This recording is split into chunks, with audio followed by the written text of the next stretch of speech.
Mi nombre es Luis Rivera Montero, yo trabajo en el INISA, pero estos datos son de mi tesis de maestría que estoy desarrollando en el posgrado en química. Y de hecho así fue que me invitaron el día de hoy. Eh, Iniciamos de una vez. Bueno, mi proyecto se llama Potencial Citoprotector y Mecanismos Moleculares de Acción de Productos Naturales en un modelo celular de enfermedad de Parkinson. Entonces vamos a ir abarcando poco a poco los productos naturales, de qué se trata la enfermedad de Parkinson, su fisiopatología, y así como el modelo que estamos utilizando y algunos resultados preliminares de mi tesis.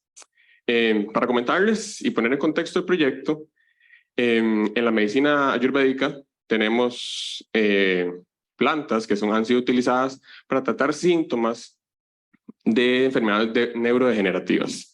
Entre ellos, una muy importante es Witenia somnífera, que pertenece a la familia de las solanáceas. En esta se han aislado diferentes compuestos, entre ellos algunos que se llaman witanólidos, que deriva del nombre de género de la planta. En la versión costarricense tropical hemos encontrado también, tenemos representantes de esta familia de las solanáceas. En particular hemos trabajado, o el grupo ha trabajado, con el huitite, cuyo nombre científico es Agnistus arborescens. Del trabajo con esta planta se han aislado de forma bioguiada, por así decirlo, algunos compuestos witanólidos con actividad antiinflamatoria, esto como parte del grupo de trabajo de mi tutor de tesis, el doctor Alfonso García, y también del doctor Juan José Araya. Estos compuestos derivados son estos que les presento acá en la diapositiva, y la literatura describe muchísimas actividades biológicas asociadas a estos.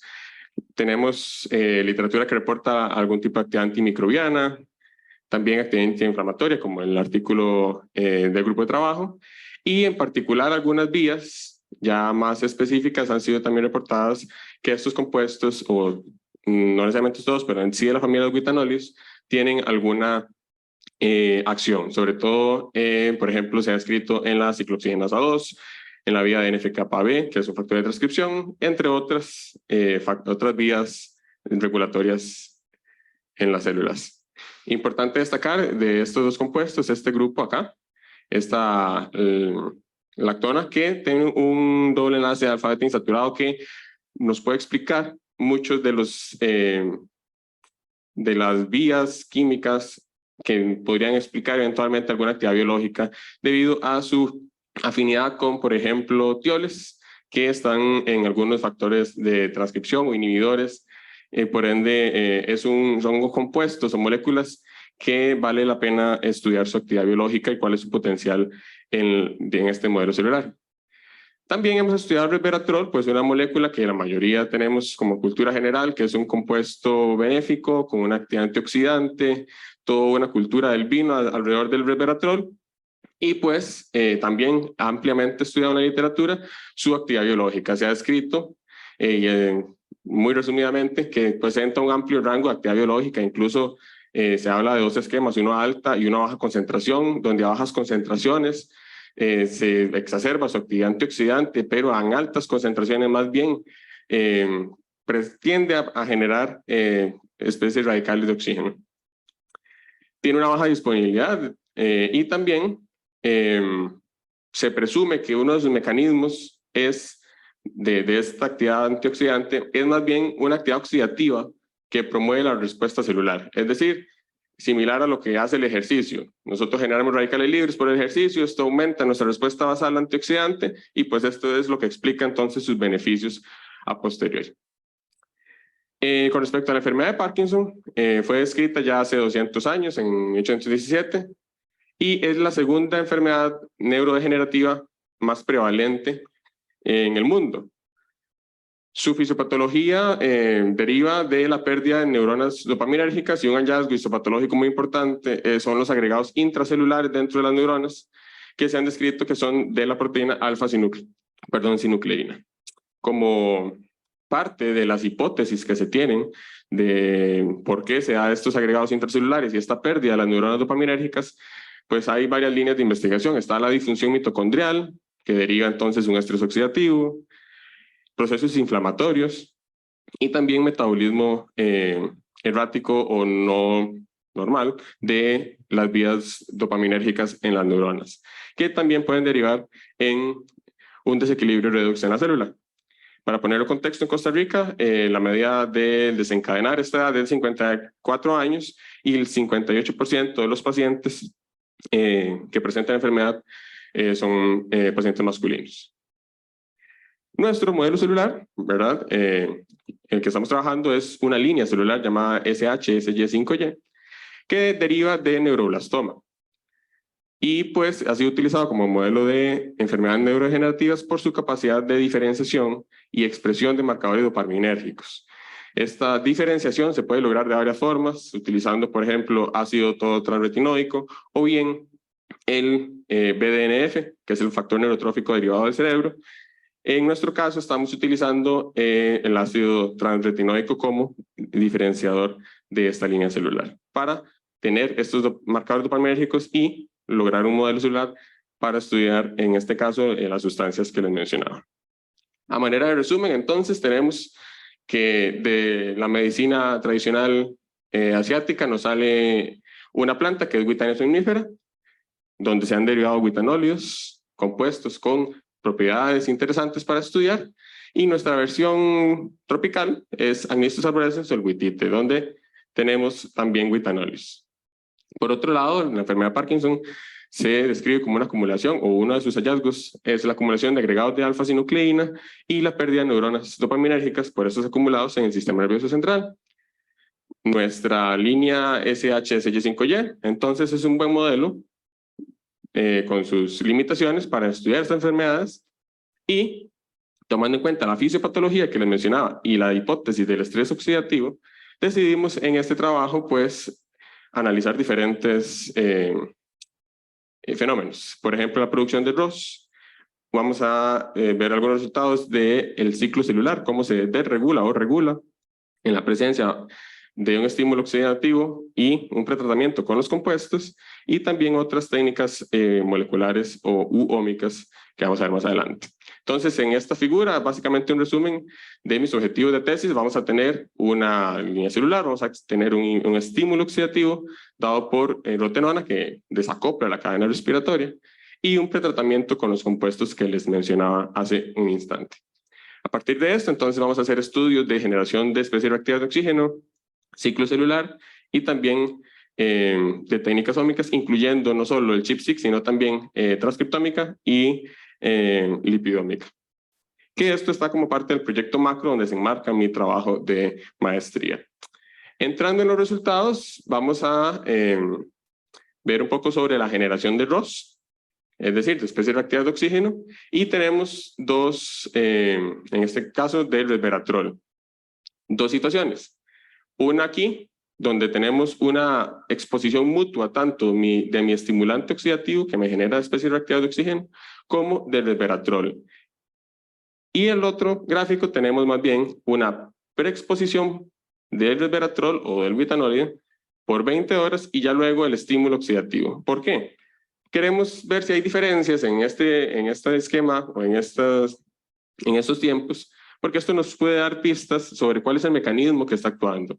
Si es simplemente que el resveratrol o los butanóleos están neutralizando la generación de estas especies reactivas de oxígeno de forma estequiométrica, o si hay algún proceso biológico que va a tardar tiempo, tiene que transcribirse y producirse el producto génico, que pues por eso estamos viéndolo también en este régimen de 24 horas. Como el efecto más importante acá tal vez es este que tenemos por acá, donde comprobamos lo que dice la literatura, que el resveratrol puede generar especies reactivas de oxígeno, y lo hace en el régimen de 24 horas y de una forma concentración dependiente. Es decir, podemos sospechar que entonces el resveratrol en este régimen de tiempo pues está generando especies reactivas de oxígeno por una vía más bien de biológica y no necesariamente una generación química. Aunque esto, pues, con este ensayo es difícil decirlo con exactitud.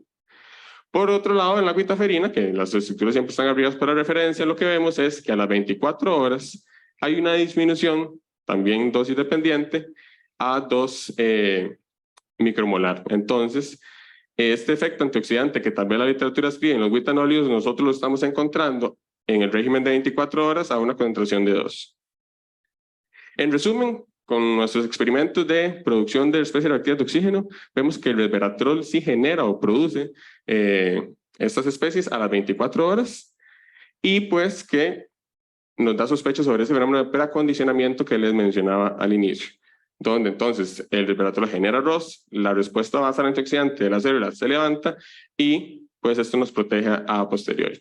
Y en el caso con la guitaferina, pues el pretratamiento disminuye el ROS de manera significativa a las 24 horas a una concentración de 2 micromolar. Antes de ver los resultados de análisis de ciclo celular, comentarles rápidamente cómo, o recordar cómo era este ciclo celular. Muy grosso modo, de colegio recordamos tal vez que el ciclo celular tenía una interfase y una mitosis. Entonces todo el mundo se sabía las 4 fases de la mitosis, ¿ok? Pero a veces dejamos la interfase de lado, ¿ok? La interfase también tiene otras fases, que son la G1, la S, la G2 y la fase G0 que también se describe. En estas diferentes fases vamos a tener diferentes concentraciones de material genético, ¿ok? Porque recordamos que en la mitosis es donde se divide y se generan 2 células hijas y por ende cada una va con un set completo de sus copias de cromosomas. Antes de eso entonces se tiene que hacer la síntesis de esa otra copia. Entonces cuando tenemos una célula en G1 decimos que está con un número de copias normal, que en nuestro caso por ejemplo es de 46 cromosomas. Ella va a estar ahí acumulando, censando su ambiente, si me permiten el uso del término censar, y luego, si todo está adecuado, vamos a entrar a una fase S de síntesis, donde entonces su material genético se va a empezar a duplicar y la cantidad de ADN por célula va a empezar a aumentar. Una vez que se cumple esto, entra de nuevo una fase G2, crecimiento, donde igual está midiendo el ambiente y si encuentra las condiciones adecuadas, va a entrar al proceso de mitosis. Entonces, ¿qué pasa? En G1 tenemos una cantidad digamos X de ADN, en la fase S vamos a tener cantidades que aumentan desde X hasta 2X. ¿Okay? Y esto lo vemos en este gráfico de acá, que en el eje Y lo que vamos a tener son la cantidad de células en la población. Entonces tenemos una gran cantidad de células en la fase G1, tranquilas ahí. Luego entran en fase S, donde se van a empezar a duplicar su material genético y una en G2. Este eje entonces lo que nos dice es la concentración o la cantidad de ADN. Y este es un gráfico típico de una línea celular o de una población celular por ciclo celular. Ahora bien, esto lo vamos a ver representado aquí, en esta curva, ¿ok? Donde tenemos el pico de G1, S y G2, ¿ok? Y tenemos también poblaciones sub G1. Estas poblaciones sub G1 tienen menos cantidad de ADN por evento, por célula, que lo que deberían tener. ¿Esto qué implica? Bueno, es un marcador que ha sido descrito en la literatura como de apoptosis. ¿Okay? Entonces, ¿qué tenemos? Y presento los datos para resveratrol a las 4 horas con y sin el estímulo oxidativo, porque también el compuesto solo puede tener un efecto sobre el modelo. Y lo que vemos es que en la barra negra acá tenemos nuestro control positivo, es decir, las células solo con la rotenona, en este blanco, las células solitas, y lo que vemos es que la rotenona aumenta la población G0, G1 y disminuye la población G2M. ¿Qué pasa cuando ponemos resveratrol? Bueno, a 4 horas ya vemos que hay una tendencia a volver al estado basal y vemos que el resveratrol a altas concentraciones pues sí tiende a variar un poco estas subpoblaciones celulares. A las 24 horas, y la flecha lo que genera es el aumento en la población sub G1 del control positivo, es decir, de las células que yo expuse a rotenona. ¿Y esto qué significa? Que yo estoy teniendo células que están entrando en muerte celular. Y igual vemos una disminución de la subpoblación G0, G1 acá en el control positivo y un aumento de G2M que con el resveratrol o con el pretratamiento del resveratrol recupera esta subpoblación. Es decir, hay incluso también en la fase S se puede ver cómo hay una mitigación del efecto de la rotenona por ese pretratamiento con resveratrol. Con el caso de la guitaferina, lo que vemos es un fenómeno muy interesante, es una disminución dosis dependiente de la fase G2M a solita la guitaferina sin el estímulo oxidativo. Y pues con el estímulo oxidativo lo que vemos es igual una recuperación de las proporciones de las poblaciones o de las subpoblaciones celulares. Y en el caso de las 24 horas, lo que sí notamos es un aumento de la subpoblación sub-G1, de la población sub-G1, perdón, en el caso de la buitaferina a altas concentraciones. Esto lo que nos indica es que tal vez a 2 micromolar, aunque tenía un efecto sobre la disminución de la producción de especies reactivas de oxígeno, pues sí tiene cierta citotoxicidad asociada. En resumen, el resveratrol y la buitaferina revierten o mitigan el efecto de la rotenona, tanto a las 4 como a las 24, y en el caso del resveratrol, a las 24 horas sí hay una disminución de subpoblaciones UG1 asociadas a apoptosis, mientras que en el caso de la buitaferina más bien hay un aumento de esta subpoblación. Para presentar rápidamente algunos datos de transcriptómica, para entrar más en los mecanismos moleculares que pueden explicar eventualmente estos resultados de los ensayos más a nivel de fenotipo, vemos o tenemos varias vías que están reguladas de forma significativa. Y presento solo 2, y presento no genes en particular, sino la vía como tal completa, porque si en esta vía, por ejemplo, de los 387 genes que están incluidos en ese pathway biológico, hay 187 que están siendo detectados en la transcriptómica, y de los cuales 31 están diferencialmente expresados. Esto tiene mucho más poder que si yo tengo una vía metabólica con la misma cantidad de genes, ¿verdad? Pero solo hay 1 o 2 diferencialmente expresados.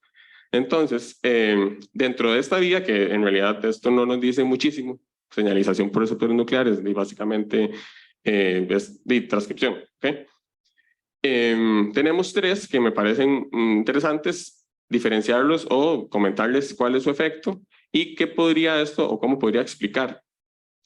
El primero de ellos es CRABP2, que es un gen asociado a una disminución en la síntesis de alfa-sinucleína, que como vemos en el caso de una preexposición con resveratrol, hay un aumento significativo de esta expresión génica. En el caso del gen GATA3, está asociado en esta línea celular, en este modelo neuronal en particular, a un silenciamiento en la diferenciación. Es decir, cuando está expresado, la célula está diferenciándose. Cuando se silencia, pues tiene el efecto contrario. En este caso, el resveratrol lo que hace es regular negativamente a este gen. Y en el caso de BCL2, que es muy conocido por el equilibrio de entrar o no en apoptosis de las células. En el caso de la exposición o el tratamiento con resveratrol, vemos una regulación negativa, es decir, no está entrando o podría no entrar con al igual que el control negativo en apoptosis, sino que más bien hay una disminución en la muerte celular mediada por BCL2, y eso ha sido escrito ya para enfermedad de Parkinson en la literatura. Y otra de las vías que sale destacada en el análisis es la hemostasia, pero no tenemos necesariamente una hemostasia a nivel del sistema nervioso central. Entonces, esto es una oportunidad, digamos, que tienen todas estas bases de datos, y por eso es tan importante realizar un análisis concienzudo de los datos y no solo por el resultado macro, porque claramente muchos genes que están asociados, puede ser hemostasia, porque fue lo primero que se describe en las bases de datos o en la literatura, pues tienen otras funciones biológicas en diferentes tejidos.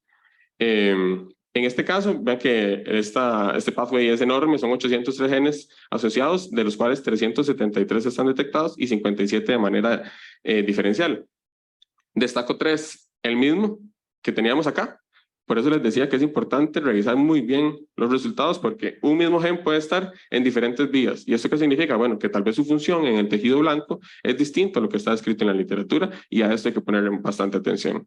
Luego tenemos el gen SERPINE1, que codifica para el inhibidor del activador del palminógeno. Y este es un resultado muy interesante porque más bien el aumento de la expresión de esta proteína está asociada a la disminución de la proteólisis de alfa-sinucleína. Entonces aquí es un resultado claramente, digamos, potente en términos con el control negativo, pero que nos dice lo contrario. Entonces esto es una vía que posiblemente tengamos que dedicarle un poco más de tiempo a ver por qué en presencia de resveratrol hay una proteína que disminuye la proteólisis de alfa-sinucleína, que más bien debería estar expresada, porque está disminuyendo. Y también este otro gen, DOC10, que está asociado a la dinámica, tanto a la extensión como a la retracción de neuritas, que es un hallazgo bastante morfológico, bastante importante que vemos en el laboratorio cuando exponemos ante un estímulo oxidativo como lo de la rotenona. Entonces, por el momento que tenemos, bueno, tenemos que el resveratrol genera un precondicionamiento por un mecanismo tal vez de generación de ROS. Hay una disminución del efecto de la rotenona sobre el ciclo celular dado tanto por el resveratrol como por el guitanólido, pero sí tenemos, recuerden que el guitanólido a altas concentraciones genera más bien un aumento en la apoptosis de la población y pues una expresión diferencial de en la enfermedad de Parkinson, sobre todo en casos del resveratrol, que son los datos que les estoy presentando, con respecto a dos grandes temas. ¿Cuál es el metabolismo de la alfa-sinucleína? Si se expresa, si no se expresa, si se proteoliza o no, y también a la diferenciación neuronal. Y son como los dos grandes temas que arroja el análisis transcriptómico. ¿Qué sigue? Bueno, seguir analizando esa información de transcriptoma, son muchísimos datos, y también tenemos ahora un nuevo set de datos sin rotenona, solo para estudiar cuál es el efecto del compuesto sobre el modelo celular, y también el análisis de lípidos y oxilipinas, que pues algunos resultados preliminares que hemos discutido en grupo pues muestran alguna correlación entre el nivel de especie reactiva de oxígeno y oxilipinas en este modelo celular. Y el trabajo más posiblemente pesado, que es la integración de tanto los ensayos celulares como los moleculares y los ómicos. Pues son muchísimos datos los que están y que pues sí hay que leer bastante lo que está escrito en la literatura y lo que se está descubriendo in situ en el laboratorio. Bueno, ¿y qué pasa con el Ayurveda? Bueno, tenemos algunas limitaciones con el trabajo por el tipo de modelo que estamos usando. Se está trabajando solo con 2 guitanóleos puros y con un resveratrol, que también es un compuesto puro. En el término de la medicina tradicional, incluso la propia, pues nunca tenemos, o sea, la medicina tradicional se basa en infusiones, en mezclas de plantas, y pues eso entonces es una limitación de las conclusiones que nosotros podemos dar, porque estamos trabajando con un componente por separado de N cantidad de compuestos y moléculas que pueden estar por ahí. Entonces no es posible simplemente concluir sobre las sinergias o las mezclas o antagonismos que se pueden dar en una mezcla compleja como es, por ejemplo, una infusión herbal. Y estamos trabajando con un solo modelo, que es nuestra línea celular, HSY5Y, con rotenona. Hay más líneas celulares, hay más formas de generar un estímulo oxidante en las células, y pues todos tienen sus limitaciones, sus pros y sus contras. Entonces siempre es importante conocer hasta dónde puedo yo interpretar mis datos, y ya necesito mejores y nuevos modelos. Finalmente, agradecimientos a, por supuesto, mi comité asesor, mi tutor, el doctor Alfonso García, y mi lector, la doctora Rebeca Campos, y el doctor Carlos Calderón, que por ahí lo hay. Del CIBCM, a mi compañero Didier Ramírez, y también de otro montón de centros de la U, al CIMAR, a Adi Gómez, que nos habilitó, por ejemplo, una sonda para sonicar y poder hacer un análisis de fragmentación de la cromatina, al doctor Federico Rojas de CICIMA por Muñoz Rojas de CICIMA por el clúster, que nos ha chingado un montón. De Ciprona al doctor José Araya, y a la bachiller en química Stephanie Retana por su colaboración también para verificar que nuestros productos todavía estuvieran bien antes de iniciar los ensayos. Y en términos de financiamiento, a la Vicerrectoría de Investigación por también el apoyo con los fondos de trabajo final de graduación para trabajos de posgrado, y del proyecto de 8511. Al CONICIT, que ahora es la promotora costarricense de Innovación e Investigación, y a este organismo alemán, y a los profesores de Alemania también que están colaborando en el proyecto. Eso sería, espero haya quedado claro los hallazgos que hemos tenido por el momento, y quedo abierto a consultas. Muchas gracias.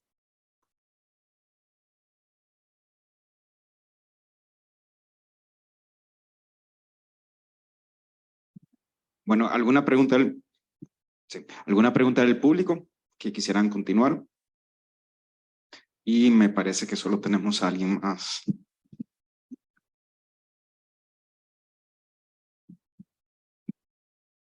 Sí.